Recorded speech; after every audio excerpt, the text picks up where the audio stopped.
झालं ना असंच करू माझ्या हे चेअर नाही ना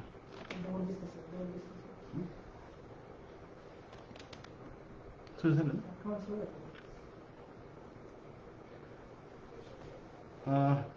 डॉक्टर बाबासाहेब आंबेडकर मराठवाडा विद्यापीठाच्या वतीनं आजच्या फेसबुक लाईव्हमध्ये मी आपल्या सर्वांचं स्वागत करतो. मित्र हो, आपल्या सगळ्यांना माहिती आहे की केंद्र शासनाच्या वतीनं तसेच विद्यापीठ अनुदान आयोग, महाराष्ट्र शासन, माननीय कुलपती महोदय यांच्या वतीनं ज्या मार्गदर्शक सूचना देण्यात आलेल्या आहेत त्या अनुषंगानं माननीय कुलगुरू मुंबई विद्यापीठ पेडणेकर सर यांच्या अध्यक्षतेखाली जी समिती स्थापन झाली होती त्या समितीचे सदस्य आणि आपल्या विद्यापीठाचे कुलगुरू आदरणीय प्रोफेसर प्रमोद येवले सर यांनी अहवाल सादर केला आणि त्या अनुषंगानं यावर्षी कोविड-19च्या अनुषंगानं परीक्षा पद्धतीत बदल करण्यात आलेले आहेत. ते करण्यात आलेले बदल, कोविड नंतरचं शिक्षण आणि या अनुषंगानं विद्यार्थ्यांना कोणती काळजी घ्यावी, कशा पद्धतीनं परीक्षांना सामोरं जावं याविषयीची चर्चा करण्यासाठी, संवाद साधण्यासाठी माननीय कुलगुरू सर आपल्यासोबत आज येत आहेत. सरांनी 5 सप्टेंबर रोजी शिक्षक दिनाच्या दिवशी विद्यापीठातील विविध अधिकार मंडळांच्या बैठका घेतल्या आणि या बैठकांच्या माध्यमातून त्यामध्ये परीक्षा मंडळ असेल, विद्या परिषद असेल, व्यवस्थापन परिषद असेल, तसेच आज सर्व विद्यापीठातील सर्व पदव्युत्तर विभागांचे प्रमुख आणि प्राचार्य यांच्याशी देखील सरांनी संवाद साधला आणि सरांचा गेल्या 40 वर्षापासून शिक्षण संशोधन क्षेत्रातील असलेला अनुभव आणि अगदी प्राध्यापक संशोधक पासून ते कुलगुरूपर्यंतची वाटचाल त्या अनुषंगानं फार मोठा अनुभव सरांच्या पाठीशी आहे. तर एक प्रशासन आणि अध्यापन या दोन्हीमध्ये उत्तम असं काम सरांनी केलेलं आहे. त्यामुळे विद्यार्थीप्रिय असलेल्या कुलगुरूंनी आज सर जरी कुलगुरूंच्या भूमिकेत असले तरी एक प्राध्यापकाच्या, शिक्षकाच्या भूमिकेतून देखील सर आपणाशी संवाद साधणार आहेत. परीक्षा कशी आपण द्यावी, विशेषतः विद्यार्थी, प्राध्यापक, पालक आणि सर्व शिक्षणप्रेमींनी देखील या फेसबुक लाईव्हमध्ये सहभागी व्हावं. आपल्या काही सूचना असतील त्या पाठवाव्यात. जरी आजचं फेसबुक लाईव्ह झालं तरी आपण सरांच्या मेल ID वरती vc@bamud.ac.in किंवा pro@bamud.ac.in वरती आपण काही संदेश पाठवू शकता, आपल्या सूचना पाठवू शकता. आपल्या सर्वांना विनंती की सरांचा हा फेसबुक लाईव्हचा संदेश अधिकाधिक लोकांपर्यंत जावा, पण कृपया आपल्या फेसबुक अकाउंटवर हे शेअर करावं. तसेच काही सूचना असतील तर जरूर सांगाव्यात. तर मी आता सरांना विनंती करेन की आपण सर आपल्या विद्यार्थ्यांशी संवाद साधावा. सर सुरुवातीला संवाद साधतील आणि जर काही आपल्या परीक्षेच्या अनुषंगानं काही सूचना असतील, काही प्रश्न असतील तर त्या शंकाचं निरसन देखील सर करतील. तर मी सरांना विनंती करेल की आपण फेसबुक लाईव्हला सुरुवात करू. आदरणीय कुलगुरू सर.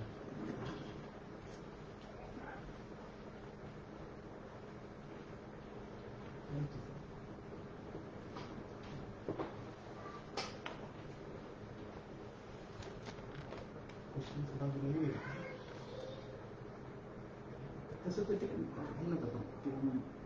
मिनिमाइज करा आणि विद्यार्थी मित्रांनो, नमस्कार. आजच्या या फेसबुक लाईव्हमध्ये मी आपलं सर्वांचं डॉक्टर बाबासाहेब आंबेडकर मराठवाडा विद्यापीठाच्या आणि माझ्या स्वतःच्या वतीने आपलं सर्वांचं या ठिकाणी हार्दिक स्वागत करतो.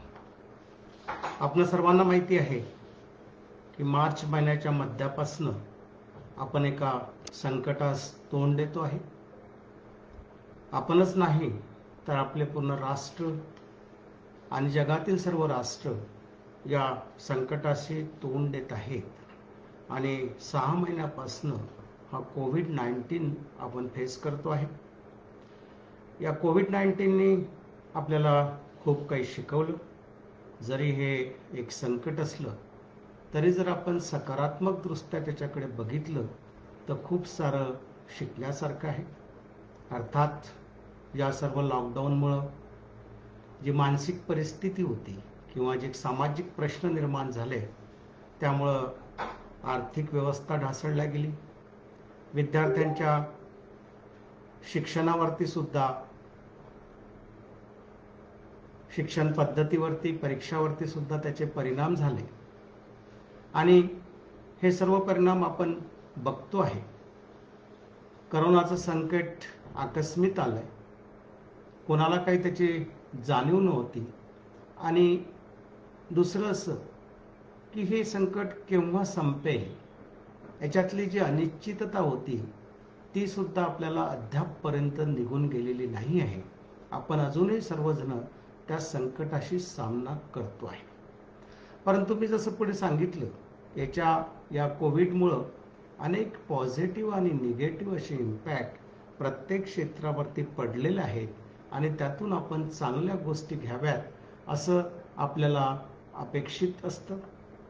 कोविड-19चा जर आपण या पॉझिटिव्ह दृष्टीने विचार केला तर अनेक नवीन गोष्टी याच्यामध्ये, जसं औद्योगिक क्षेत्रामध्ये म्हणा, याच्यामध्ये निर्माण झाल्या आहेत. एक सामान्य एक्झाम्पल जर तुम्हाला सांगायचे, की ज्या personal protective equipment PPE kit असतात ते आपल्या देशामध्ये त्याची निर्मिती फक्त 0 होती मार्चपर्यंत. आता जवळपास 1,50,000 पीसेस आपण प्रत्येक दिवशी निर्माण करतो आहे आणि चायना नंतरची जगामध्ये PPE किट इंडस्ट्री आपली दुसऱ्या नंबरवरती आहे. त्याचा जवळपास बिझनेस 7,000 करोड रुपयांनी वाढलेला आहे. 980 मिलियन US डॉलर्स एवढा तर बिझनेस आहे. अनेक गोष्टी याच्यामध्ये सांगण्यासारख्या आहेत. Made in India 5G network आलेलं आहे. बाकी जे आहे 5G सर्व्हिसेस सुद्धा इंडियामध्ये आलेल्या आहे. बऱ्याचशा होमग्रोन टेक्नॉलॉजीज आणि सोल्युशन्स डेव्हलप झालेल्या आहेत. शहराकडनं ग्रामीण भागाकडे मायग्रेशन होत आहे, तिथे सुद्धा उद्योगधंदे सुरू होत आहे. ह्या सर्व पॉझिटिव्ह गोष्टी सुद्धा आपण लक्षात घेतल्या पाहिजेत. विद्यार्थ्यांच्या शिक्षणावर अर्थात परिणाम झालाय. लॉकडाऊनमुळं मार्च महिन्यापासून सर्व क्लासेस बंद झाले. त्यानंतर वेळोवेळी केंद्र शासनाकडनं, राज्य शासनाकडं, विद्यापीठ अनुदान आयोगाकडनं जे काय आपल्याला मार्गदर्शन मिळालं त्यानुसार work from home, online teaching पद्धती अशा प्रकारे सुरू करण्यात आली आणि त्याला चांगला प्रतिसाद झाला. आपल्या विद्यापीठाने सुद्धा याच्यामध्ये चांगला पुढाकार घेतला. विद्यार्थ्यांनी सुद्धा त्याला चांगला एक प्रतिसाद दिला. मित्रांनो, विद्यार्थ्यांच्या दृष्टीने परीक्षा आणि परीक्षांचे निकाल हा एक खूप महत्त्वाचा मुद्दा असतो. त्यांचं शैक्षणिक वर्ष वाया गेलं पाहिजे नाही. भविष्याच्या दृष्टीने सुद्धा त्यांना हे खूप महत्त्वाचं असतं. त्यामुळे या संकटाच्या काळामध्ये परीक्षा कशा घ्यावेत, निकाल कसे लावावेत, हे सर्व शिक्षण तज्ज्ञ चिंतित होते आणि ती चिंता पालकांवरती आणि विद्यार्थ्यांवरती होती की आमच्या परीक्षा केव्हा होणार आहेत, निकाल कसे लागणार आहेत. आणि या दृष्टीने मग एप्रिल महिन्यामध्ये विद्यापीठ अनुदान आयोगाने काही मार्गदर्शक तत्वे दिली. त्या मार्गदर्शक तत्वांचा एक आधार घेऊन महाराष्ट्रामध्ये सुद्धा सर्व विद्यापीठांच्या कुलगुरूंच्या वेळोवेळी बैठकी झाल्यात. त्याच्यामध्ये महाराष्ट्र राज्याचे उच्च व तंत्रशिक्षण मंत्री यांनी मार्गदर्शन केलं. माननीय राज्यपाल महोदयांनी सुद्धा त्याला मार्गदर्शन केलं. राज्य स्तरावरती एक कुलगुरूंची समिती स्थापन झाली आणि 6 मेला हा कुलगुरू समितीचा अहवाल सर्व विद्यापीठांना पाठवण्यात आला आणि त्याच्यानुसार जे काय परीक्षा कशा घ्यायच्यात, घेऊ नये, निकाल कसे लावावेत, अंतिम वर्ष सोडून अशी प्रक्रिया सांगण्यात आली. आणि त्यानुसार आपल्या आणि सर्वच विद्यापीठांनी फर्स्ट इयर आणि सेकंड इयर किंवा मग अंतिम वर्ष सोडून जे विद्यार्थी बाकी सत्रामध्ये उत्तीर्ण आहेत त्यांचे निकाल जाहीर केलेत. अंतिम वर्षाचे जे विद्यार्थी आहेत त्यांचा आणि आदल्या सेमिस्टरमध्ये अनुत्तीर्ण विद्यार्थ्यांचे निकाल कसे लावावेत, त्यांच्या परीक्षा कशा घ्याव्यात, हा प्रश्न अजूनही प्रलंबित होता. पुढे तो प्रश्न माननीय सर्वोच्च न्यायालयासमोर गेला आणि सर्वोच्च न्यायालयासमोर निर्देशानुसार ह्या परीक्षा घेणे आवश्यक असल्यामुळं विद्यापीठ अनुदान आयोगाने जी काय मार्गदर्शक तत्वे दिली त्याला अनुसरून महाराष्ट्रामध्ये परत सर्व कुलगुरूंच्या बैठकी सुरू झाल्या. माननीय मंत्री महोदयांनी त्याला मार्गदर्शन केलं. याच्यामध्ये राज्यस्तरावरती परत एक समिती नेमण्यात आली. त्या समितीमध्ये आपल्या विद्यापीठाचा कुलगुरू म्हणून मलाही काम करण्याची संधी मिळाली. नंतर या समितीचा अहवाल, सर्व कुलगुरूंचा अहवाल माननीय राज्यपाल महोदयांसमोर त्याच्यावरती चर्चा झाली. माननीय मंत्री महोदय, राज्यमंत्री महोदय, शासनाचे इतर अधिकारी त्याला उपस्थित होते आणि सर्वांनी, प्रत्येक विद्यापीठाच्या कुलगुरूंनी आपल्या विद्यापीठाच्या परिक्षेत्राची भौगोलिक रचना, आपल्या विद्यापीठासमोर असलेल्या अडचणी, एक्झामिनेशन फिजिकल मोडने घ्यावी, ऑनलाईन मोडने घ्यावी, यासाठी असलेले संसाधनं जे आपल्याकडे उपलब्ध आहेत याची सर्वांनी चर्चा दिली आणि त्याच्यामध्ये एक ठरलं की परीक्षा घ्याव्या लागतील, पण परीक्षा घेताना दोन गोष्टींना एक प्राधान्य देणं आवश्यक होतं.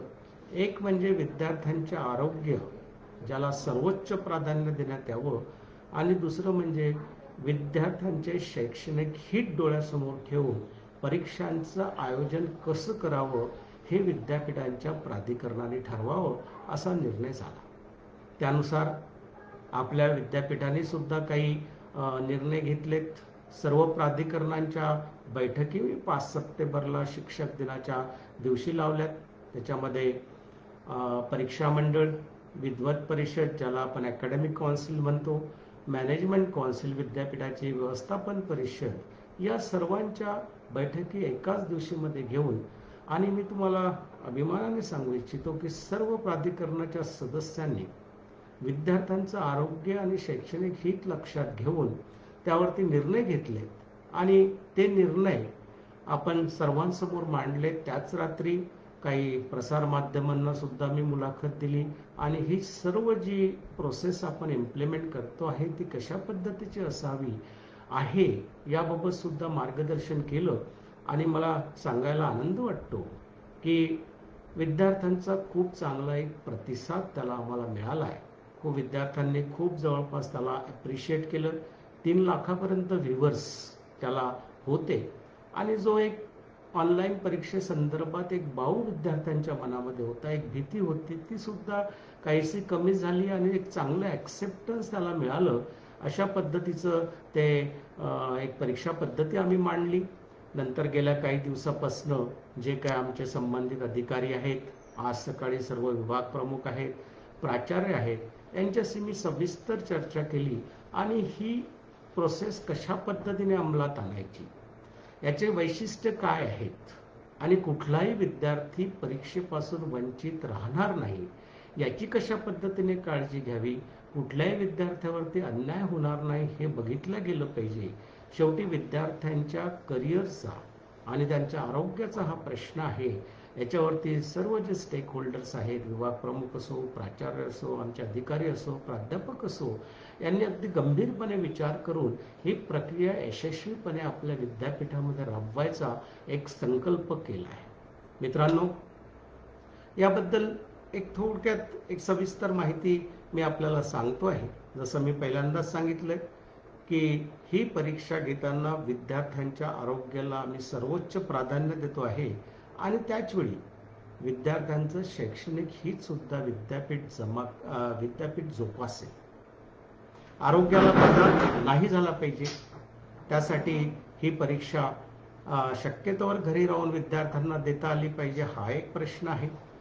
शैक्षणिक हित जे जोपासायचं आहे त्यासाठी या विद्यापीठाची प्रतिष्ठा आणि शैक्षणिक गुणवत्ता आणि परीक्षांचं पावित्र्य सुद्धा जपल्या गेलं पाहिजे, हाही उद्देश डोळ्यासमोर ठेवून ही आम्ही एक पद्धती स्वीकारली आणि आता त्याची आम्ही अंमलबजावणी तुमच्या हितासाठी करतो आहे.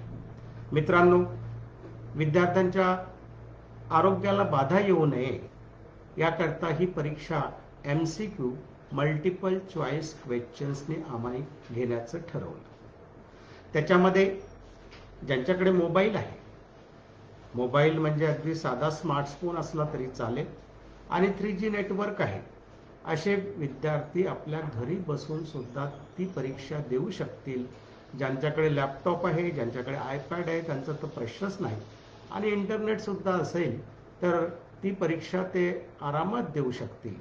ज्यांच्याकडे ह्या फॅसिलिटीज नाही आहेत पण घराजवळ एखादं चांगलं महाविद्यालय आहे जे आमच्या विद्यापीठासोबत संलग्नित आहे, ते कुठलेही असो, म्हणजे आर्ट कॉमर्सचा विद्यार्थी असेल आणि जवळपास जर इंजिनिअरिंगचं महाविद्यालय असेल तर तिथे सुद्धा जाऊन ती सेवा त्याला उपलब्ध होऊ शकेल.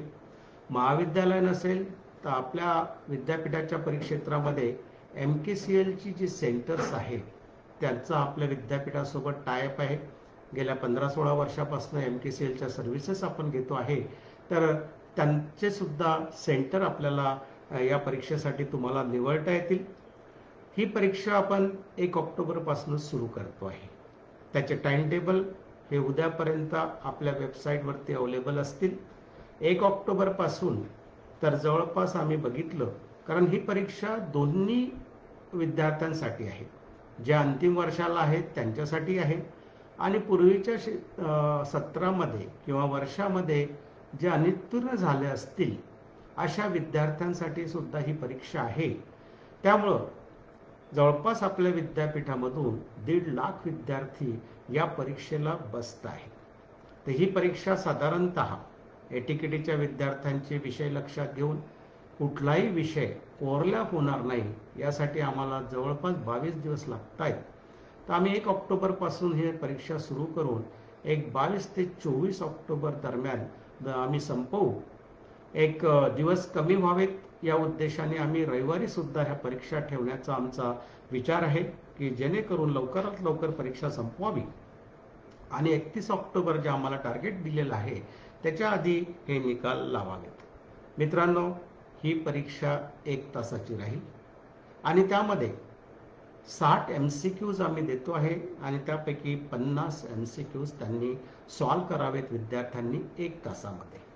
आता याच्यामध्ये ज्यावेळी आम्ही अधिकाऱ्यांशी त्या सब्जेक्टमधल्या तज्ज्ञांशी चर्चा केली त्यावेळी आम्हाला जाणवलं की काही विषय असे आहेत, समजा मॅथमॅटिक्स असेल, स्टॅटिस्टिक असेल, कॉमर्स असेल, आणखी कुठले विषय आहेत की ज्यांना 1 मार्काचे MCQs देता येणं शक्य नाही आहे.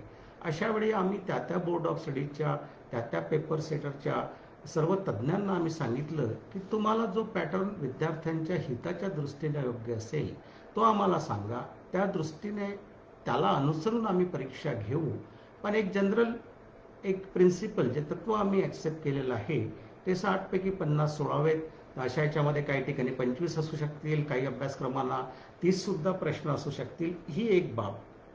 दुसरं, या परीक्षेसाठी विद्यापीठ अनुदान आयोगाने जे एक मार्गदर्शक तत्व दिलं होतं की 50-50 हा पॅटर्न, 50% हा फॉर्म्युला वापरला जाईल. या फॉर्म्युल्यानुसार आपण आधी फर्स्ट इयर सेकंड इयरचे निकाल लावले आहेत. याच्यामध्ये इंटरनल मार्क्स असतात 50 आणि एक्सटर्नल मार्क्स ते परीक्षेचे असो किंवा आधीचे जे निकाल लागलेले आहेत त्याच्यामध्ये ॲव्हरेज असो, हे 50% असे मिळून असे 100% मार्क्स घेऊन आपण तो निकाल जाहीर करतो. आपल्या विद्यापीठामध्ये इंटरनल मार्क्स हे 20% असतात, एक्सटर्नल 80 असतात, 80 असतात. 80-20 हा फॉर्म्युला आपल्या विद्यापीठामध्ये आहे. पण या परीक्षेसाठी एक विशेष बाब म्हणून विद्यापीठ अनुदान आयोगाच्या मार्गदर्शक तत्वानुसार आपण 50-50चा हा फॉर्म्युला विद्यार्थ्यांच्या हिताच्या दृष्टीने आम्ही वापरलेला आहे. आणि हे दोन्ही मिळून, कारण तुम्हाला जर माहिती असेल तर काही ऑर्डिनन्समध्ये इंटरनल आणि एक्सटर्नल मार्कामध्ये सेपरेट पासिंग आहे. पण इथे कोविड-19ची सिच्युएशन लक्षात घेऊन विद्यार्थ्यांचं हित डोळ्यासमोर ठेवून आपण एक कंबाईन पासिंग केलं की जेणेकरून जास्तीत जास्त विद्यार्थ्यांना याचा फायदा होऊ शकेल, हा त्यामागचा एक उद्देश होता. मात्र ज्या विषयांना अंतर्गत गुण नाही आहेत त्यांना मात्र या परीक्षेमध्ये मिळालेले गुण हे 100% गुण म्हणून ग्राह्य धरण्यात येतील व त्यावर त्याचा निकाल लावण्यात येईल. या परीक्षेसाठी अभ्यासक्रम कोणता असावा याच्याबाबत सुद्धा काही विद्यार्थ्यांना शंका असणं स्वाभाविक आहे. काही पालकांनाही त्याच्याबद्दल शंका असेल. आम्ही आणि इव्हन आपला जो राज्यस्तरीय समितीचा अहवाल आहे त्याच्यामध्ये सुद्धा नमूद केलं आहे की कोविड-19ची परिस्थिती ज्यावेळी 17 मार्चपासनं क्लासेस किंवा महाविद्यालय बंद झाली त्याच्या आधीचा जो एक वर्किंग डे होता 13 मार्चपर्यंत, तोपर्यंत झालेला अभ्यासक्रम याच्यासाठी आपण कन्सिडर करतो आहे. आपल्याला माहिती आहे की आपल्या विद्यापीठाच्या तशा परीक्षा ह्या 17 मार्चपासून सुरू होणार होत्या अंडर ग्रॅज्युएटच्या. त्यामुळे बहुतेक अभ्यासक्रमाचे बहुतेक विषयाचे अभ्यासक्रम संपले होते. कारण परीक्षेची पूर्ण तयारी झाली होती, त्यामुळे अंडर ग्रॅज्युएट विषयांचा प्रश्न नाही आहे. पोस्ट ग्रॅज्युएटच्या परीक्षा 31 मार्चपासून सुरू होणार होत्या, त्यांचाही फारसा काही प्रश्न नाही आहे. इंजिनिअरिंग आणि फार्मसी या विषयामधला किंवा प्रोफेशनल कॉलेज जे आहे ते मॅनेजमेंट असो किंवा लॉ असो, यांना मात्र फारसा वेळ मिळाला नाही. त्यांचं काही ठिकाणी 50% सिलेबस कंप्लीट झालं, काही ठिकाणी 60% कंप्लीट झालं. त्यावेळी सुद्धा नंतर ऑनलाईन पद्धतीने काही महाविद्यालयांनी जर याचा प्रयत्न केला असेल तरी सुद्धा 13 मार्चपर्यंत जो अभ्यासक्रम झाला असेल, जेवढे काही युनिट झाले असेल, 2 असो 3 असो, तेवढ्या वेळेसच प्रश्नपत्रिका काढल्या जाईल. प्राचार्यांच्या सभेमध्ये हेही आम्हाला जाणवलं की युनिट्स असे कॉमन घेतले गेलेले नाहीत. काही महाविद्यालयांनी पहिल्यांदा 2 युनिट घेतले, नंतर लगेच चौथं युनिट, काहींनी 2 घेऊन तिसरं युनिट केलं. आम्ही त्या अशा सूचना दिलेल्या आहेत की कॉमन जे युनिट सर्व महाविद्यालयामध्ये झाले आहेत त्याचंच याच्यावरती पेपर सेटिंग करावं, म्हणजे विद्यार्थ्यांचं शैक्षणिक नुकसान होणार नाही. आणि तसंही त्याच्यामध्ये एक 10 MCQचा आम्ही चॉईस दिलेला आहे. 60 पैकी आपल्याला 50 आपल्याला सॉल्व्ह करायचे आहे. ग्रामीण भागामध्ये किंवा ट्रायबल एरियामध्ये नेटवर्कचा प्रॉब्लेम आहे, इलेक्ट्रिसिटीचा प्रॉब्लेम आहे. अशा वेळी आणि काही विद्यार्थ्याकडे कदाचित मोबाईलही नसतील, तर मोबाईल सुद्धा आपण नसतील तर काही पालकांना त्याचा भुर्दंड देऊ नका. असतील तर जे काही स्मार्टफोन साधे आहेत, 1000-2000 रुपयाचा हे असेल, स्मार्टफोन असेल आणि 3G इंटरनेट असेल, त्याच्यावरती सुद्धा ही परीक्षा होऊ शकतं. ह्या सवलती असतील. 1 तासाच्या परीक्षेसाठी आपल्याला कोणाचा मोबाईल मिळत असेल, तो पालकांचा असो, नातेवाईकांचा असो, मित्राचा असो, तर तो तुम्ही घ्यायला हरकत नाही. आणि हे जर काहीच व्यवस्था होत नसेल तर तुम्ही शेजारचं जे तुमचं महाविद्यालय आहे ते तुमचंच असलं पाहिजे आवश्यक नाही. विद्यापीठाच्या कोणत्याही अभ्यासक्रमाचं ते महाविद्यालय असेल तर ते आपण सिलेक्ट करा. आम्ही तिथे तुमची परीक्षा OMR शीटनी, म्हणजे ऑब्जेक्टिव्ह टाईपच क्वेश्चन राहतील, MCQज राहतील. फक्त तुम्हाला OMR शीटनी, काही लोकांना त्याचा अनुभव असेल की तिथे फक्त सिलेक्टेड आन्सरवरती डॉट द्यावा लागतो, अशा पद्धतीची ती आम्ही परीक्षा घेऊ की जेणेकरून कोणताही विद्यार्थी परीक्षेपासून वंचित राहणार नाही.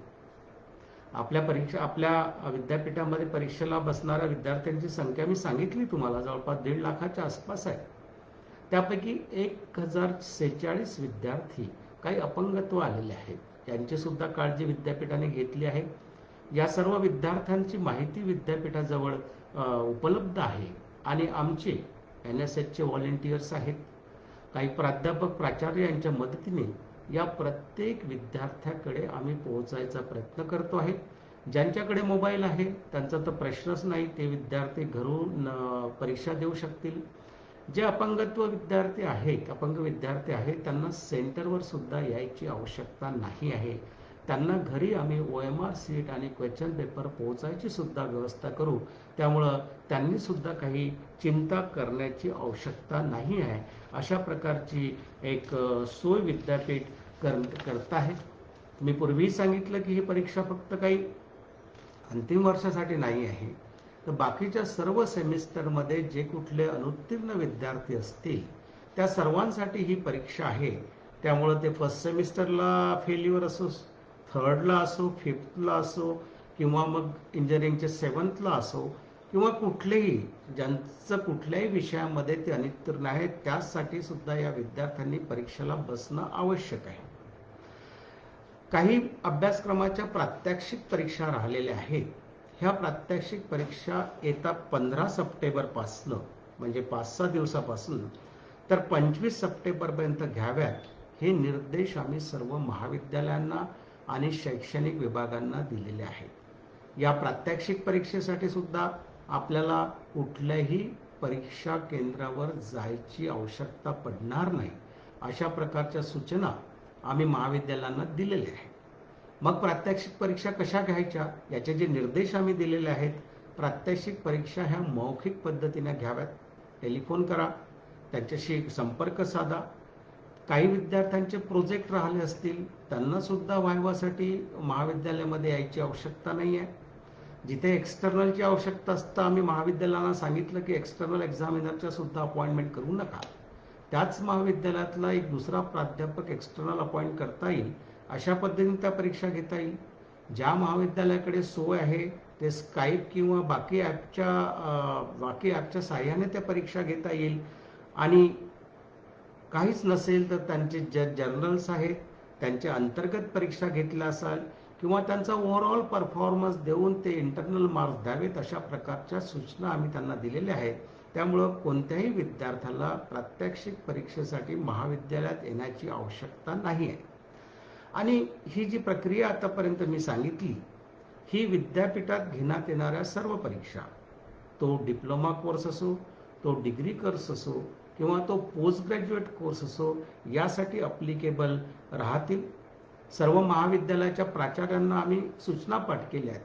त्यांना आज आम्ही मी त्यांची मीटिंग घेतली ऑनलाईन, त्यांना आम्ही विनंती केली की प्रत्येक महाविद्यालयाने आपल्या महाविद्यालयामध्ये जे प्रवेशित विद्यार्थी आहेत त्यांच्याशी संपर्क साधावा, त्यांची सर्व माहिती अपडेट करावी की ते कुठल्या पद्धतीने परीक्षा द्यायला तयार आहेत, ऑफलाईन ऑनलाईन, MCQs दोन्ही याच्यामध्ये राहणार आहेत, ते मोबाईलवरती MCQs सोडवणार आहेत की त्यांच्या OMR सीट्स आहे याच्यावरती सोडवणार आहेत. अशा प्रकारचं एक लिंक आम्ही प्रोव्हाइड करतो आहे. त्या लिंकवरती हा डाटा भरून महाविद्यालय आमच्याकडे विद्यापीठाकडे सादर करतील आणि अशा पद्धतीने दोन्ही तऱ्हेने ज्यांना शक्य नाही ऑनलाईन किंवा मोबाईल त्यांनी ऑफलाईन OMR सीटने ही परीक्षा द्यावी अशा पद्धतीचं आव्हान आम्ही केलेलं आहे.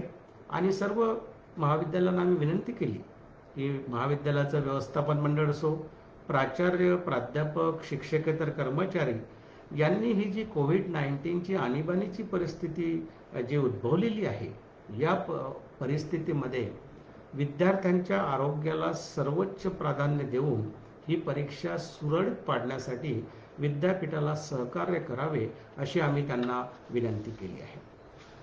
मित्रांनो, परत एक गोष्टीचा मी या ठिकाणी उल्लेख करू इच्छितो की ऑनलाईन परीक्षेचा एक जो डोक्यामध्ये काही भ्रम असतो की खूप कठीण आहे, जरी मोबाईल असला तरी आपण ऑफलाईनच त्याच्यामध्ये सिलेक्ट करावं. पण माझी अशी आपल्याला सर्वांना एक विनंती आहे की ऑनलाईन हा जो मोड ऑफ एक्झामिनेशन आहे, पर्टिक्युलरली आपल्याकडे मोबाईल डिव्हाइसेस असतील किंवा ते उपलब्ध होत असतील तर आपण हा पर्याय निवडावा. त्याच्यामध्ये आपल्या घरूनच आपल्याला परीक्षा देता येईल. ती एक प्रक्रिया अशी राहील की आपल्याला एक लिंक उपलब्ध होईल विद्यापीठाकडनं, ती विद्यापीठाच्या वेबसाईटवरती राहील. आम्ही ती महाविद्यालयांनाही पाठवू, ज्या विद्यार्थ्यांचे मोबाईल आमच्याजवळ नंबर आहेत त्यांनाही पाठवू, ज्यांची ईमेल ID आहे त्यांनाही पाठवू. त्या लिंकवरती ज्यावेळी आपण क्लिक कराल तर त्या लिंकला तुम्हाला तुमचा जो परीक्षेचा एक PRN नंबर असतो तो मागितला जाईल, जो तुमचा एक परमनंट रजिस्ट्रेशन नंबर आहे तो मागितला जाईल. तो तुमचा एक लॉग इन ID असेल. तो लॉग इन ID घेतल्यानंतर त्याला तुम्ही पासवर्ड द्यावा लागेल. तो पासवर्ड एकतर विद्यापीठ तुम्हाला प्रोव्हाइड करेल किंवा तुमची डेट ऑफ बर्थ जी असेल तो तुमचा पासवर्ड असू शकेल. असं केल्यानंतर तुम्ही त्या डिव्हाइसवरती रजिस्टर्ड झालात. या सर्व प्रक्रियेची आम्ही एक मॉक ट्रायल सुद्धा सुरू करतो आहे. कदाचित 20 तारखेपर्यंत ज्यांचं रजिस्ट्रेशन होईल त्यांना एक सरावासाठी आम्ही ही लिंक उपलब्ध करून देऊ. ते प्रॅक्टिस करतील, ते रजिस्ट्रेशन करतील आणि ॲक्च्युअल परीक्षा सुरू व्हायच्या आधी त्यांना एक संपूर्ण असा सराव मिळू शकेल. आता त्याच्यामध्ये आपली एक शंका असेल की कोणाच्या मोबाईलवरती कोणीही परीक्षा देऊ शकेल, चिटिंग होईल. अशा प्रकारचं काही होणार नाही. त्याच्यामध्ये काही सिक्युरिटी फीचर्स आहेत. तुम्ही रजिस्ट्रेशन केल्यानंतर तुम्हाला तुमचा एक ID प्रूफ तिथे द्यावं लागेल. ते तुमचं आधार कार्ड असो, ते तुमचं ड्रायव्हिंग लायसन असो किंवा जे कुठलं तुमचं पॅन कार्ड असो, अशा प्रकारचं ड्रायव्हिंग लायसन तिथे अपलोड करावं लागेल. आणि त्याच्यावरती जो फोटो आहे त्याच्या फेस रिडिंगनुसार तुम्ही त्या मोबाईल समोर आला की तुमचं जर मॅच होत असेल तर तो ओपन होईल आणि तुम्हाला ती क्वेश्चन बँक अवेलेबल होऊ शकेल.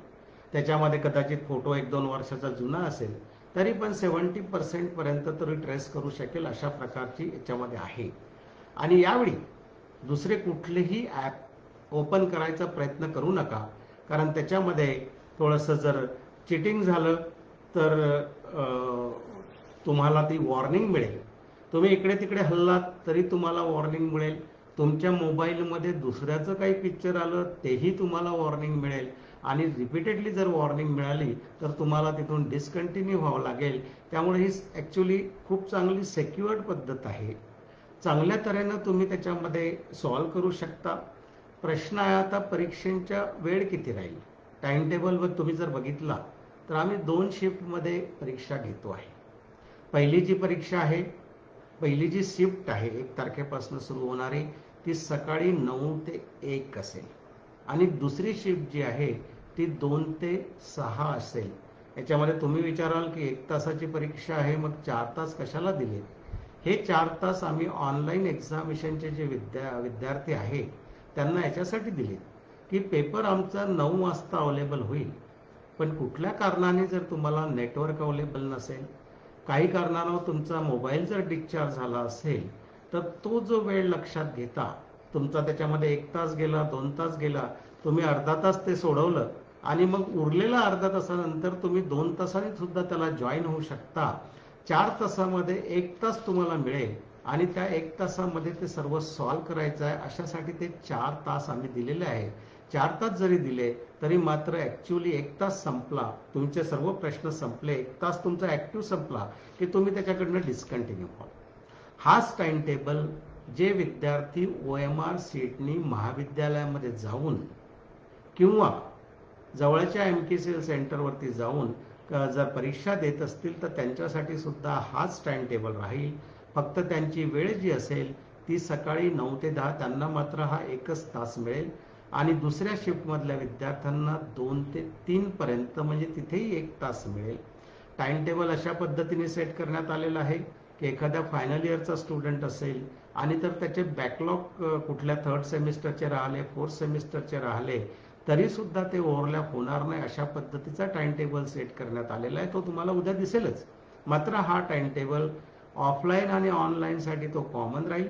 ऑनलाईनसाठी 4 तासाचं ड्युरेशन राहील, त्याच्यामध्ये तुम्ही 1 तासात ती परीक्षा संपवावी लागेल आणि ऑफलाईनसाठी मात्र आम्ही 1-1 तास देऊन OMR सीट तिथे तुम्हाला डिपॉझिट करावं लागेल आणि त्याचं पुढे आम्ही इव्हॅल्युएशन अर्थात संगणक पद्धतीनेच करणार आहोत आणि रिझल्ट प्रोसेसिंग आणि हे सर्व रिझल्ट्स आम्ही 31 ऑक्टोबरपर्यंत लावण्याचा आमचा प्रयास राहील. याच्यामध्ये एक आणखी आहे की काही कारणास्तव जर काही विद्यार्थी त्या परीक्षेला अपिअर नाही होऊ शकले, खूप दुर्गम भागामध्ये आहेत, त्यांच्याशी आमचा संपर्क होऊ शकला नाही, कदाचित काही विद्यार्थी सध्या कोविड पॉझिटिव्ह असेल, क्वारंटाईन असेल, आणखी कुठल्या आजाराने तो बाधित असेल किंवा त्याच्या कुटुंबातले काही व्यक्ती बाधित असतील, तर अशा विद्यार्थी सुद्धा त्याच्यापासून वंचित राहणार नाही. त्याला आम्ही सेकंड एक्झामिनेशन घेऊ, एक दुसरी परीक्षा या विद्यार्थ्यांसाठी घेऊ. त्याला तशा प्रकारचा अर्ज प्राचार्यामार्फत आमच्याकडे एक रिझन देऊन द्यावा लागेल. कोविड पॉझिटिव्ह असेल तर त्याचा टेस्ट रिपोर्ट किंवा आणखी कुठलं कारण असेल तर ते त्याला देणं आवश्यक आहे की जेणेकरून आम्हाला त्याची परीक्षा घ्यावी, आम्ही घेऊ शकू. इन केस सेकंड परीक्षेमध्ये जर काही हर्डल आले, त्या विद्यार्थ्यांना नाही देता आले, तर आम्ही 3rd चान्स सुद्धा विद्यार्थ्याला द्यायला तयार आहोत. आमच्यासाठी विद्यार्थ्यांचं आरोग्य हे प्राधान्य राहील आणि दुसरं त्याला कोणताही विद्यार्थी वंचित राहिला नाही पाहिजे अशा प्रकारची एक सिंपल, सरळ आणि अगदी फ्रेंडली अशी आम्ही पद्धत, हे युजर फ्रेंडली अशी पद्धत आम्ही डेव्हलप केलेली आहे. मी परत एकदा सांगतो, ज्यांना ज्यांना शक्य असेल त्यांनी मोबाईल सिलेक्ट करावा, म्हणजे बाकी मग सेंटरवर जाणं, OMR सीट घेणं वगैरे या भानगडीत न पडता लवकरात लवकर आपल्या घरी बसून आपल्याला परीक्षा देता येईल. आणि ज्यांना मात्र शक्यच नसेल, ग्रामीण भागामध्ये नेट नसेल वगैरे, त्यांच्यासाठी मात्र तो पर्याय जो दुसरा आम्ही दिलेला आहे की जवळचं जे सेंटर आहे ते सिलेक्ट करावं आणि तिथे जाता येईल. मात्र या पद्धतीचा पर्याय आम्ही एक महाविद्यालयांना काल पत्र पाठवले, त्यांची एक माहिती आम्ही मागितलेली आहे आणि अशाच प्रकारची लिंक आम्ही तुम्हाला उद्या उपलब्ध करून देतो आहे. त्या लिंकवरती तुम्हाला मेन्शन करायचं आहे, तुमची जी सर्व सविस्तर माहिती त्याच्यावरती द्यावी लागणार आहे. तुमचा PRN नंबर काय आहे, तुमचं नाव काय आहे, तुम्ही कुठल्या परीक्षेला बसताय, UGच्या की PGच्या बसताय, कोणत्या महाविद्यालयाचे तुम्ही विद्यार्थी आहेत, तुम्हाला ऑनलाईन मोड पाहिजे आहे का, ऑनलाईन मोड पाहिजे असेल तर तुमचा डिव्हाइस काय आहे, मोबाईल आहे, आयपॅड आहे किंवा लॅपटॉप आहे. मोबाईल असेल तर जो परीक्षेला मोबाईल वापरताय तुम्हाला त्यांचा नंबर द्यावा लागेल. दुसरा ऑप्शन आहे की काही ऑफलाईन आहे. ऑफलाईन असेल तर तुमच्या जवळचं सेंटर कुठलं आहे आणि तिथे शक्यतोवर जवळचं एक 2-4-5 किलोमीटरच्या अंतरावरती सेंटर आपण निवडावं. म्हणजे ही माहिती आम्हाला उपलब्ध झाल्यानंतर त्या केंद्रावरती पेपर पाठवणे, OMR शीट पाठवणे किंवा मग त्या ज्या मोबाईल तुम्ही आमच्याकडे दिलेला आहे त्याच्यावरती तुमची रजिस्ट्रेशनची प्रक्रिया करणे, हे सर्व प्रकार आम्हाला इझी जाईल आणि ह्या सर्व ट्रायल्स आम्ही सुरू करू. काही विद्यार्थ्यांची अशी एक मागणी होती की आम्हाला एक क्वेश्चन बँक उपलब्ध करून द्यावी, कारण काही विद्यार्थ्यांच्या नोट्स, पुस्तकं वगैरे काही हॉस्टेलमध्ये पडलेली आहेत. काही हॉस्टेल क्वारंटाईनसाठी ताब्यात घेतली आहे शासनाने. शिक्षणाचा संपर्क गेल्या 3-4 महिन्यापासून तुटलेला आहे. तर अशा वेळी विद्यार्थ्यांच्या हिताच्या दृष्टीने आम्ही क्वेश्चन बँक सुद्धा तुम्हाला देतो आहे. आम्ही विद्यापीठाच्या संकेतस्थळावरती आज आम्ही प्राचार्यांना सांगितलं, विभाग प्रमुखांनाही सांगितलं की आम्ही तिथे एक लिंक देतोय. त्या लिंकवरती अभ्यासक्रमाचं नाव, सपोज जर BA असेल, फर्स्ट इयर असेल तर BA फर्स्ट इयर, आणि तिथे जे जे सब्जेक्ट्स आहेत त्याची जी क्वेश्चन बँक आम्ही प्राध्यापकांना अपील केलेलं आहे की प्रत्येक महाविद्यालयाने आपली क्वेश्चन बँक बनवा आणि तिथे अपलोड करा, जेणेकरून विद्यार्थ्यांना सराव होऊ शकेल. आणि काही क्वेश्चन बँक ज्या विद्यापीठाकडे अवेलेबल आहे त्यासुद्धा आम्ही अपलोड करतो आहे की जेणेकरून त्याची एक सविस्तर प्रॅक्टिस तुम्हाला होऊ शकेल. आणि तुम्हाला एक सांगू इच्छितो की परीक्षा अगदी असं फ्री माइंडने द्या, कुठल्याही प्रकारचं टेन्शन घेऊ नका. कारण हा जो फॉर्म्युला ओव्हरऑल झालेला आहे इंटरनल एक्झामिनेशनमुळं वगैरे आणि त्याच्यामुळं काही पासिंग डिफिकल्ट नाही. तसंही प्रत्येक विद्यापीठाच्या ऑर्डिनन्समध्ये एक प्रोव्हिजन असतं की रिझल्ट जर खूप असा हे असेल, टफ असेल, तर काही विद्यार्थ्यांना ग्रेस मार्क्स देऊन निकाल असा ॲव्हरेज आणावा, अशा प्रकारचे प्रोव्हिजन असतात. आणि ही तर संकटाची वेळ आहे, त्यामुळं विद्यार्थ्यांच्या आरोग्याला प्राधान्य देऊन आपण विद्यार्थी हिताच्या दृष्टीने जे काही निर्णय घ्यायचे आहे ते आपण घेतो आहे. आणि बहुतेक कुठल्या विद्यार्थ्यांचं नुकसान होणार नाही. आणि ही परीक्षा संपवून आपल्याला पुढे एका नवीन शैक्षणिक पद्धतीने आपलं पुढलं शैक्षणिक वर्ष सुरू करायचं आहे. त्यासाठी आपण तयारीत असावं. मी या परीक्षेसाठी आपण सर्वांना हार्दिक शुभेच्छा देतो आणि आपल्या सर्वांच्या सहकार्याने ही परीक्षा पद्धती आपण चांगल्या पद्धतीने स्वीकारू आणि चांगल्या पद्धतीने त्याची अंमलात आणू आणि वेळेवरती ही परीक्षा घेऊन त्याचे निकाल सुद्धा आपण लावू.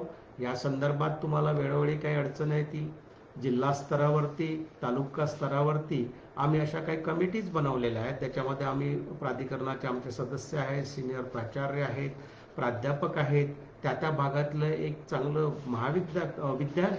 विद्यापीठ महाविद्यालय, त्याच्यामध्ये आम्ही ते केंद्र म्हणून निवडू आणि त्या केंद्रावरती तुमचा समन्वय साधण्याचं एक प्रक्रिया सुरू होऊ शकेल. अशा प्रकारे कुठल्याही विद्यार्थ्याला काही अडचण जाणार नाही, या पद्धतीने विद्यापीठ ही प्रक्रिया राबवायसाठी कटिबद्ध आहे.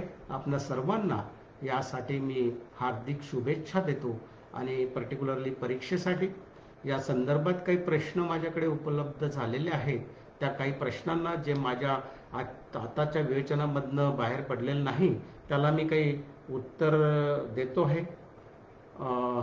कोविड पॉझिटिव्ह असेल तर त्याला तारीख बदलून मिळेल का, हे प्राध्यापक सविता पाटलांनी विचारलेलं आहे. या संदर्भात मी सांगितलं आहे, जो विद्यार्थी कोविड पॉझिटिव्ह असेल, कुठल्याही कारणाने पहिल्या परीक्षेला बसू शकला नाही, तर ती परीक्षा आम्ही परत घेतोय, दुसरा चान्स देऊया. तोही नाही झाला तर आम्ही तिसरा चान्स देऊया. विद्यापीठ यासाठी कटिबद्ध आहे की कोणताही विद्यार्थी परीक्षेपासून वंचित राहणार नाही. दुसरा प्रश्न आहे कुमारी ऐश्वर्या टाक यांचा की माननीय कुलगुरू सर, आपल्या मार्गदर्शनाखाली विद्यापीठ यशस्वीपणे पुढे जात आहे. PhD एंट्रन्स टेस्ट लवकरात लवकर घेण्यात यावी. PhD साठी बेटा आमची तयारी गेल्या 6 महिन्यापासून सुरू आहे. आमची पूर्ण स्कीम तयार होती.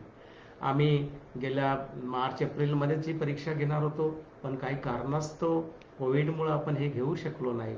आता आपली प्रायोरिटी ही आहे पहिली प्रायोरिटी म्हणजे आता फायनल इयरच्या परीक्षा घेऊन सर्व विद्यार्थ्यांचे निकाल लावणे. दुसरी प्रायोरिटी आमची जी आहे ती PGचे आणि बाकी प्रवेश रेग्युलर करणे. ती प्रक्रिया आम्ही नोव्हेंबरपासनं सुरू करतो आहे. आणि मी तुम्हाला सांगू इच्छितो, पर्टिक्युलरली जे विद्यार्थी PGला आता प्रवेश घेऊ इच्छितील त्यांना आम्ही सांगू इच्छितो की विद्यापीठाच्या शैक्षणिक विभागातले सर्व पोस्ट ग्रॅज्युएटचे प्रवेश हे आम्ही ऑनलाईन पद्धतीने करतो आहे. जर सायन्सचे 10 डिपार्टमेंट विद्यापीठामध्ये असतील तर तुम्हाला 10 प्रवेश अर्ज भरायची आवश्यकता नाही आहे. एक प्रवेश अर्ज भरा, तुम्ही त्याला ऑप्शन द्या आणि त्याच्या एका प्रवेश अर्जावरती तुम्हाला वेगवेगळे 10 विषयाचे ऑप्शन उपलब्ध असतील. अशाच पद्धतीने ह्युमॅनिटीजच्या, अशाच पद्धतीने तुमचा आर्ट कॉमर्स असो किंवा इंटरडिसिप्लिनरी असो, कॉमर्स किंवा मॅनेजमेंट असो, अशा पद्धतीने प्रवेश केल्या जातील. आणि प्रवेशानंतर आम्ही डिसेंबर महिन्यामध्ये ही पेटचा सुद्धा आम्ही पेट आयोजित करू. या पेटची आमची सर्व तयारी त्या पद्धतीने झालेली आहे. प्रश्न दुसरा असा आहे की पदव्युत्तर अभ्यासक्रमाचे पिरियड्स केव्हापासून सुरू होतील? पदव्युत्तर अभ्यासक्रमाच्या पहिल्यांदा प्रवेश होऊ द्या नोव्हेंबरमध्ये. जर कोविडची ही परिस्थिती जर क्लिअर झाली नाही तर ऑनलाईन पद्धतीने, त्याच्यावरती सुद्धा विद्यापीठाने एक चांगला टास्क फोर्स रिपोर्ट बनवलेला आहे. त्या पद्धतीने आम्ही ऑनलाईन एक्झामिनेशन, ऑनलाईन टीचिंग आणि लर्निंग प्रोसेस आम्ही सुरू करू. एक डॉक्टर प्रकाश जेधे यांचं म्हटलं आहे की आपण नियमितपणे फेसबुक लाईव्हच्या माध्यमातून संवाद साधावा. आपला उपक्रम अत्यंत स्वागतार्ह आहे. डेफिनेटली विद्यापीठाचा विद्यार्थी हा केंद्रबिंदू आहे. त्यामुळे आमचे जे उपक्रम आहे ते विद्यार्थ्यांपर्यंत पोहोचले पाहिजे. ज्या ज्यावेळी आवश्यक असेल त्या त्यावेळी मी स्वतः, माझे अधिकारी आणि ज्या ज्यावेळी अशा काही नवीन संकल्पना आणतो, जसं आता नवीन हा एक उपक्रम मराठवाड्यामध्ये आपल्या सर्वांना मिळून, हे मराठवाडा एक मागासलेला भाग आहे असं प्रॉब्लेम आहे. मात्र आमच्या अकॅडमिक काउन्सिलमध्ये आमच्या काही प्राचार्यांनी सांगितलं की ग्रामीण भागातल्या विद्यार्थ्यांना तुम्ही अंडर एस्टिमेट करू नका, त्यांच्याकडेही चांगल्या फॅसिलिटी आहेत. अर्थात ज्या काही टेक्निकल प्रॉब्लेम आहे, नेट वगैरे नसेल, तो त्यांचा भाग नाही आहे. त्यामुळे हे विद्यार्थी सुद्धा ही परीक्षा पद्धती चांगल्या तऱ्हेने स्वीकारतील. आणि हा संवाद आता पुढे ॲडमिशनची प्रक्रिया आहे, पेटची प्रक्रिया आहे, आम्ही नेहमी तुमच्या संपर्कात राहून संवाद साधू. प्रतीक कुकडेंनी विचारलेलं आहे की माननीय कुलगुरू सर, प्रथम, द्वितीय व तृतीय वर्षाचे बॅकलॉगचे विद्यार्थी परीक्षा देणार आहेत का? मी परत तुम्हाला सांगतो की ज्यांची परीक्षा झालेली नाही आहे, तुम्हाला माहिती असेल की आपण फक्त फर्स्ट इयर आणि सेकंड इयरचे निकाल लावलेत. ते निकाल लावताना सुद्धा पूर्वीच्या सत्रामध्ये त्यांचे सर्व विषय निघाले असतील अशाच विद्यार्थ्यांचे निकाल लागलेले आहेत. मात्र त्यांचे पूर्वीचे बॅकलॉग जे सब्जेक्ट असतील तर मात्र निकाल लागलेले नाही आहेत. ज्यांनी परीक्षा राहिली आहे, ज्यांचे निकाल लागलेले नाही आहेत, असे एटीकेटीचे विद्यार्थी असो, फ्रेशर्स असो, सर्वांची परीक्षा आपली यावेळी होणार आहे 1 ते ऑक्टोबर ते 24 ऑक्टोबरच्या दरम्यान. त्यामुळे त्याच्यामध्ये सुद्धा कोणतीही संदिग्धता नाही आहे. एटीकेटी, फेल्युअर आणि अंतिम वर्षाचे फ्रेशर स्टुडंट या सर्वांची परीक्षा विद्यापीठ घेणार आहे. पुढला प्रश्न आहे सर, पुढील शैक्षणिक वर्ष साधारणतः केव्हा सुरू होईल? ते आम्ही ही परीक्षा झाल्यानंतर पुढील शैक्षणिक वर्षाचं एक अकॅडमिक कॅलेंडरच तुम्हाला देतो आहे की जेणेकरून ह्या कोविड-19मुळे जो काय लॉस झाला तो कॉम्पेन्सेट येणाऱ्या 1-2 वर्षामध्ये कसा भरून काढता येईल, की विद्यार्थ्यांना जास्त पिरियड असा त्यांच्या आयुष्याचा वाया जाऊ नये, त्यासाठी आम्ही योग्य निर्णय घेऊ आणि विद्यार्थ्यांचं कुठलंही त्याच्यामध्ये नुकसान होणार नाही याची सुद्धा आम्ही काळजी घेऊया. आणखी काही आहेत का प्रश्न?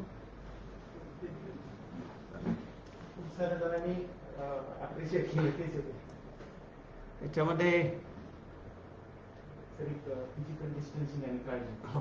त्याच्यामध्ये जे विद्यार्थी किंवा नुसतं विद्यार्थीच परीक्षेसाठीच नाही तर सध्या कोविडचा इन्फ्लुअन्स अजूनही गेलेला नाही. जरी आता बरेचसे मार्केट ओपन झालेले आहेत, पब्लिक प्लेसेस ओपन झालेले आहेत, तरी प्रत्येकाने एक आपल्या ज्याचा आरोग्याचं एक काळजी घेतली पाहिजे. आपण जर गुगलवरती बघितलं आणि जो कोविडचा ग्राफ बघितला तर त्या देशामध्ये आधी खूप जास्त प्रादुर्भाव होता, त्याच्यामध्ये खूप कमी झालेला आहे आणि आपण आज जगामध्ये दुसऱ्या नंबरवरती आहोत आणि जवळपास 90,000पर्यंत पर दिवस पर डे पेशंट जात आहेत. त्यांची माझी सर्वांना एक कडकडीची विनंती आहे की शासनाचे जे निर्देश आहेत, मास्क घालून फिरावं, सॅनिटायझेशन, नंतर सोशल डिस्टन्सिंग, ज्यांच्याकडे ऑक्सिमीटर आहे त्यांनी ऑक्सिजन आपली लेवल, टेम्परेचर हे घेतलं पाहिजे. आपण तुम्हीच नाही, एक तुम्ही मॅच्युअर स्टुडंट्स आहात, त्याच्यामध्ये आपले नातेवाईक आहेत, आपले पालक आहे, या सर्वांच्या आयुष्याची काळजी घ्यावी लागेल. दुसरं, ज्यावेळी OMR शीट आपण जे विद्यार्थी हा ऑप्शन निवडेल त्यांनी सुद्धा सेंटरवरती जाताना आम्ही तिथल्या प्राचार्यांना सुद्धा सूचना दिलेल्या आहेत की बैठक व्यवस्था आसनामध्ये एक जे डिस्टन्स आहे सोशल डिस्टन्सिंगनी, फिजिकल डिस्टन्सिंगनी तेवढं ठेवण्यात यावं. विद्यार्थ्यांच्या हिताच्या दृष्टीने जे काय उपाययोजना करायची आहे आरोग्याच्या दृष्टीने ती करावी. एखाद्या विद्यार्थ्याला टेम्परेचर असेल, काही आणखी व्हायरल इन्फेक्शन असेल तर त्याला परीक्षेला त्यावेळी देता येणार नाही, त्याच्यासाठी आम्ही दुसरा चान्स देऊ. ही सुद्धा माहिती आपण लपून न ठेवता, जर आपण काही कुठल्या व्हायरल डिसिजेसने अफेक्टेड असाल तर ते आपण स्पष्टपणे सांगावं की जेणेकरून त्या पद्धतीने आपल्याला तिथे काळजी घ्यावी लागेल, कारण आरोग्य हे प्राधान्य आहे. आणि अशा प्रकारच्या अनेक सूचना मी तुम्हाला दिलेल्या आहेत. या पलीकडेही जर काही तुमच्या सूचना असतील तर आम्हाला तुम्ही लिहू शकता. तुमचे ज्या कोऑर्डिनेशन कमिटी आहे तुमच्या प्राध्यापकाद्वारे लिहू शकता. आमचे सर्व प्रशासकीय अधिकारी, आमचे विद्याशाखेचे डीन आहेत, आमच्या विद्याशाखांचे अधिष्ठाता आहेत, परीक्षा मंडळाचे अधिकारी आहेत, प्राचार्य आहेत, प्राधिकरणाचे सदस्य आहेत, हे सुद्धा आपल्याला याच्याबाबत एक काहीतरी आपल्या शंकांचं निरसन करायसाठी निश्चितच प्रयत्न करतील. आम्हाला मेल टाका. माझा पर्सनल ईमेल ID सुद्धा विद्यापीठाच्या वेबसाईटवरती आहे, त्याच्यावरती आपण टाकू शकता. परीक्षा संचालकांना लिहू शकता. आणि अशा पद्धतीने आपण सर्वांना या संकटाच्या काळामध्ये या परीक्षेला चांगल्या तऱ्हेने सामोरं जायचं आहे आणि यशस्वीरित्या ही परीक्षा आपल्याला पार पाडायची आहे. मिस्टर अनिस सजवड यांनी म्हटलं आहे की ऑनलाईन परीक्षा देणे शक्य नसेल, असा विद्यार्थ्यांना ऑफलाईन परीक्षेचा घेण्याचा निर्णय स्वागतार्ह आहे. अर्थात ही सोय आम्हाला प्रत्येकाला करून द्यावीच लागेल. ज्याला ऑनलाईन शक्य नाही तो त्याचा दोष नाही आहे. कदाचित तिथे नेट नसेल, मोबाईल घ्यायची त्याची आर्थिक परिस्थिती नसेल, ऐकत नसेल, तर अशा वेळी आपल्या पालकांना इन्सिस्ट करू नका की मला मोबाईल घेऊन द्या. मोबाईल न घेता सुद्धा तुम्हाला एक परीक्षा देणं शक्य होईल. कारण पालक सुद्धा चिंतित आहेत. आपल्या विद्यार्थ्यांच्या, आपल्या पाल्यांचा भविष्य कसं सुरक्षित राहील, त्यांचं आरोग्य कसं सुरक्षित राहील या दृष्टीने ते सुद्धा चिंतित आहेत. त्यामुळं त्याबद्दल कुठलाही विचार न करता शक्यतोवर मी परत आपल्याला सांगतो की मोबाईलचा चॉईस सिलेक्ट करा, कारण त्याच्यामध्ये खूप सुटसुटता आहे. आणि नसेलच तर मग ऑफलाईन सुद्धा तुम्हाला परीक्षा देता येईल.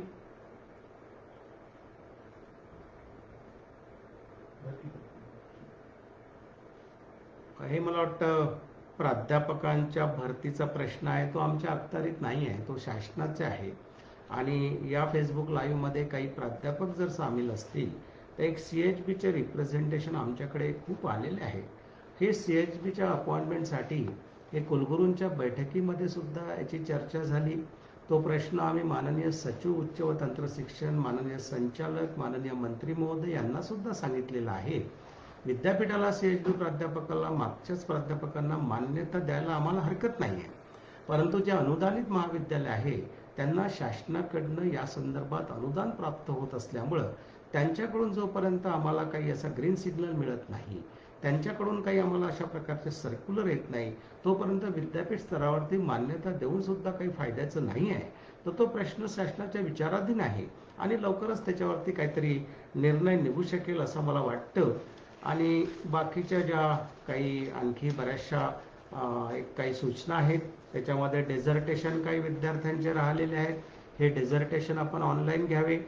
परत काही विद्यार्थी असे आहेत की ज्यांचे MPhilचे प्रोजेक्ट किंवा मग PhDचे थिसिस हे सबमिट करायची शेवटची तारीख या कोविडच्या पिरियडमध्ये आली असेल. कदाचित ती एप्रिलमध्ये असेल, मे मध्ये असेल, सप्टेंबरमध्ये असेल किंवा पुढे ऑक्टोबरमध्ये असू शकेल. आणि महाविद्यालय आणि विद्यापीठ बंद असल्यामुळे अशा विद्यार्थ्यांना अडचणी निर्माण होत आहेत. लायब्ररी बंद आहेत, थिसिस लिहिणं त्यांना शक्य नाही आहे, सबमिट करणं त्यांना शक्य नाही आहे. अशा विद्यार्थ्यांसाठी ज्यांची लास्ट डेट, अंतिम तारीख या कालावधीमध्ये आहे, त्यांना आम्ही 31 डिसेंबर पर्यंत एक्सटेन्शन देतो आहे की त्या तारखेपर्यंत सुद्धा सबमिट केलं तरी चालेल. आणि अशा प्रकारचा निर्णय आम्ही एक उद्या विद्यापीठाचा उपपरिसर जो आहे उस्मानाबादला, तिथे आमची व्यवस्थापन समितीची बैठक होत आहे. त्या बैठकीमध्ये आम्ही हा निर्णय पारित करून विद्यार्थ्यांच्या हिताच्या दृष्टीने ही जी डेट आहे ती आम्ही 31 डिसेंबरपर्यंत वाढवू. कोविडचा उद्रेक जर असाच राहिला तर पुढेही ती वाढवण्याची आम्ही त्याचा विचार करू. एकच सांगतोय की विद्यार्थ्यांना केंद्रबिंदू मानून विद्यार्थ्यांचं कुठलंही नुकसान होणार नाही अशी आमच्या सर्व प्राधिकरणाची आणि प्रशासनाची आणि व्यक्तिशः माझी भावना आहे. त्यासाठी योग्य ते निर्णय आम्ही प्रत्येक वेळी घेऊया. आपण सर्व या फेसबुक लाईव्हला जॉईन झाल्यात. बऱ्याचशा विद्यार्थ्यांच्या काही सूचना आहेत, त्याही आम्ही अंमलात आणायचा प्रयत्न करू. आणि परत एकदा आपणा सर्वांना या परीक्षेसाठी हार्दिक मी शुभेच्छा देतो. आपल्या आरोग्याची काळजी घ्या, आपल्या पालकांच्या आरोग्याची काळजी घ्या, एवढं सांगून मी माझं एक निवेदन संपवतो. धन्यवाद.